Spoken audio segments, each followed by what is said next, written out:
Батюшка, этот вопрос к исповеди не относится. У нас, конечно, есть перегибы в этом смысле. Я очень часто с этим встречаюсь. Мы должны четко отличать нашу духовную жизнь от нашего быта, от наших семейных обязанностей. Помню пример моей бабушки.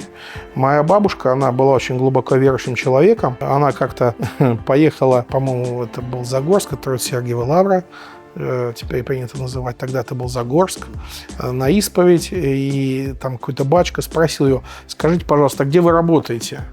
А она работала на механическом заводе, и там был цех военный, который был засекречен, и она не могла ни с кем говорить. И она нашла в себе силы и сказала: батюшка, этот вопрос к исповеди не относится. То есть мы должны четко различать наш духовный внутренний мир, который мы исповедуем своему духовнику, с которым мы делимся, в котором принимает он участие, и наши семейные обязанности и быт, которые его никак не касаются. Не нужно искать помощи в решении вопросов, которые полностью лежат на нас. Какими мне обоями поклеить комнату, синими или желтыми? Я поклею желтыми, жене не понравится, сказать: ну это же мне духовник сказал.